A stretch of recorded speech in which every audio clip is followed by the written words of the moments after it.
Hey guys, it's your favorite Unk here. Go ahead and click that subscribe button below so you don't miss a single episode of Nightcap. That button right here. Come for the sports, stay for the stories. Patrick Mahomes says that he's not even halfway close to being compared to Brady. Mahomes told reporters tonight that he didn't think he was even close to halfway what Brady has accomplished in the NFL. The goal is to be the best player you can. I've been blessed to have a lot of great players around me, and now is doing whatever I can to beat a great 49ers team and try to get a third ring. You ask me the question in like 15 years, and I'll see if I can get close to 7. 7 seems like a long ways away. Does Mahomes need 7 rings to be the GOAT? I mean, when you think about it, I think what he's done so far, there's a reason he's even in the conversation because of what he's been able to do in such a short amount of time. Now, if they're able to keep that team together, obviously the pieces are going to change at time due to money and players wanting to leave due to the success that they're going to have.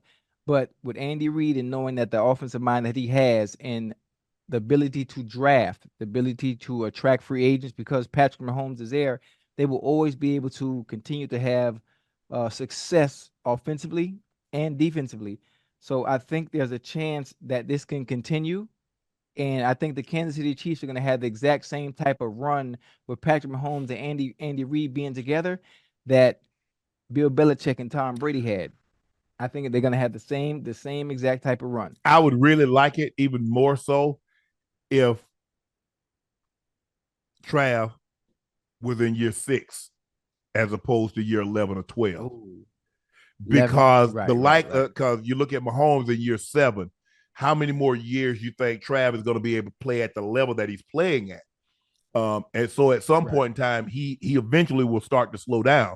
Now, to be able to try to replace him, because think about it, Brady won some Super Bowls, and this is not a knock on him. Christian Fourier, he had Wiggins, he had a couple of guys that wasn't Gronk.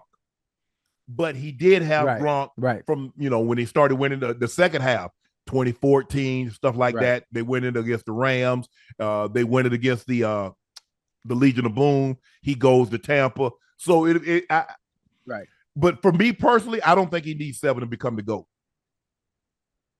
I don't. No. You don't think so? Because I think the thing is that we got to look at the total body of work. What Tom was able to do is that Tom got all the records.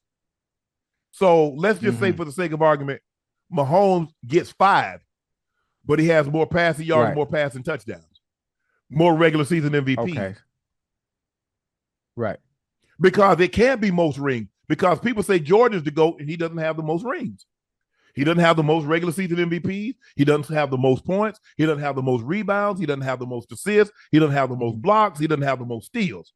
So it can't be just the quality of, but it's the people believe Jordan is the GOAT because you look at, MVPs in the postseason, he has 6. MVPs in the regular season, he has 5.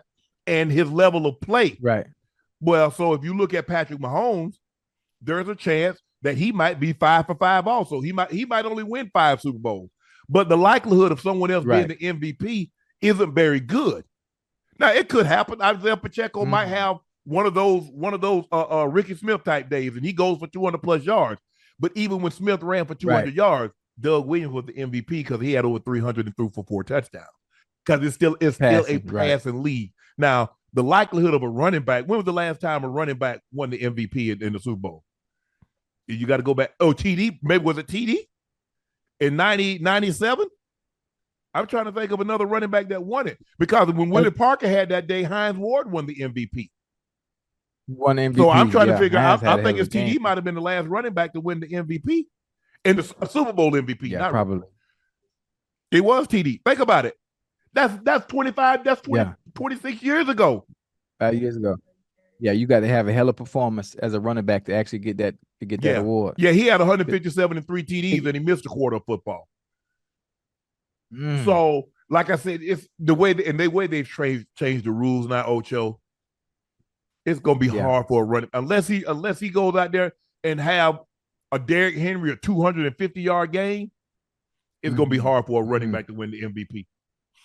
Listen, and obviously you didn't have these not that style of back.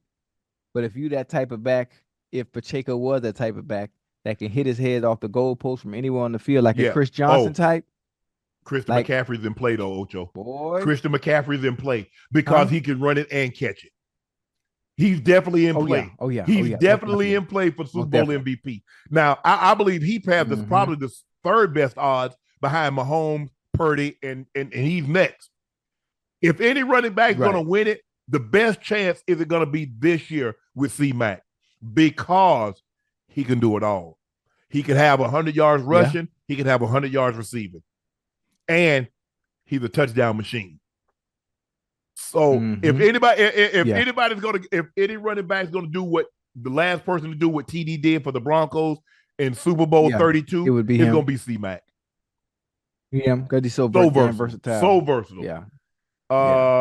Mooney Ward spoke about handling this week before the Super Bowl. He said, well, the Super Bowl is in Vegas, so it might turn up a little bit the first day or two out there, but after that, it's really just focused. Who does he play for? What? Oh, I don't know him. The whole week is really like a movie. You're going to see celebrities everywhere. No, you're not. You do understand, and this is what we told the guys. Hold on.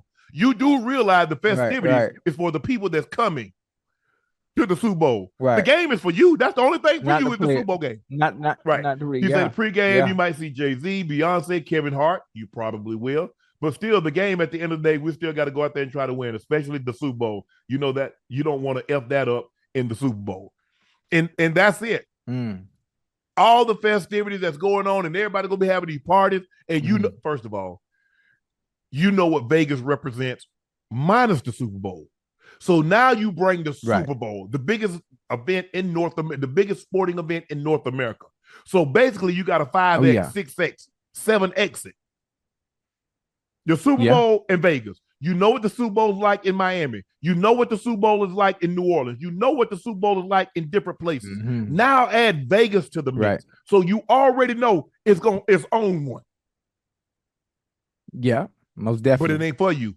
Most definitely. So it ain't for at you. all. I mean, I think you know that. I think the first 2 days they get to enjoy themselves, we got down there the first 2 days, we got down on a Sunday. We had curfew at 1:00. So we got curfew at 1:00, and then we got that Sunday. So you had curfew at 1:00 Sunday. You had, I think, like 11:30, maybe midnight on Monday, and then you was on a regular schedule. After that, Wednesday. Okay, I think. Money Ward is that haven't been there. Travarius Ward. Oh, I was like, who the heck? Why didn't you just put his name in there anyway? Man, don't nobody call it. Okay. But when we doing it, you got to understand, Ash. We speaking to people at home that's not his teammates, and that's what I have to, like I'm saying. We call people by their nickname because everybody on the team got a nickname, Ocho, and people are like, well, who you talking? Like, I you know what? I didn't know who you was talking about. I didn't know you talking about because you didn't say Travarius Ward. So that's what I'm saying. Like Money Ward. Who is Money Ward? Travarius. Oh, that's his nickname. That's what everybody called him. Everybody on the team might call him that. Media called him that. Now I ain't know. Oh, Lord have mercy. Listen, the way he been got there, he can go ahead and enjoy himself. He definitely been balling out of his mind. He can enjoy himself. But yeah, that's the thing, Ocho. I think the thing is you go ahead and you get it out your system. I don't know. I'm trying to think because they're off the strip. And so the NFL got these resorts that's really, really nice, that's inclusive. And so, I don't think the NFL really want those players, the 49ers and the Chiefs, coming to the strips and doing anything. I don't care if you just playing a little $5 hand of blackjack or anything else. They don't want any cross-contamination. So they're probably advising them. Maybe they got a little situation set up at their hotel. You can play blackjack. You can play roulette. You can play craps. You got a couple of slot machines. You can do all the stuff that you would normally do on the strip, but you just do it here. Right. Yeah.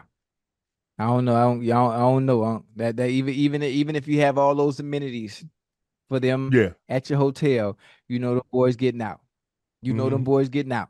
They getting out until it's time, especially them first 2 days, them first 2 days or whatever. However the schedule may be, if you're getting there early, I'm thinking if you got there on Sunday. Yeah.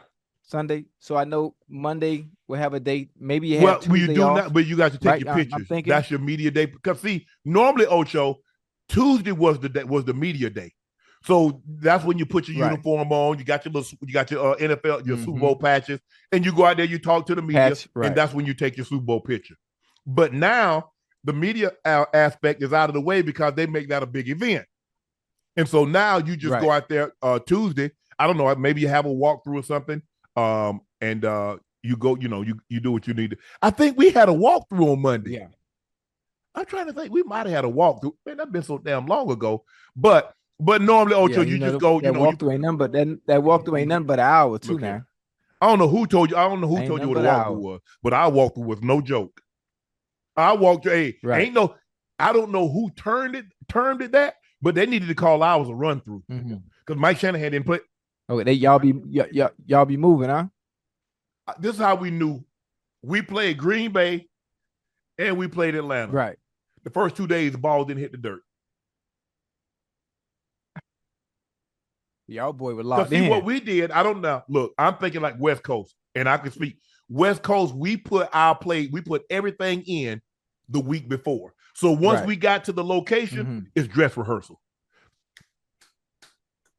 So you know it. Fast tempo. Now you might add a play here or there, and come up with a specialty play. You might add one play for third and 1 to 3, or you might have a little gadget play. You might add something, but all the heavy lifting is done back home. Right. So when we hit that field on Wednesday to get it, it smooth sailing. Mike didn't have to say nothing. Brian didn't have to say nothing because we did the same thing. We put the thing in Baltimore. We put the game plan in the week before we left, and so when we got there, it was just like boom, boom, boom, boom, boom, boom, boom, boom. And then you watch that defense. I was like, Lord, have mercy. I said, boy, I felt sorry for Tiki now. I did, Ocho. I felt bad. Man, if you saw the way Raiden was hunting in practice. Hey, they be thugging. Y'all was thugging up back then. We didn't throw it up. No. Okay. No, but you could tell the way they was focused. They was on everything. Every play, guys was where they were supposed to be. I mean, hey, it wasn't everything was contested without putting somebody on the ground. When they try to run a comeback, Starks, we called him heavy. Hit there.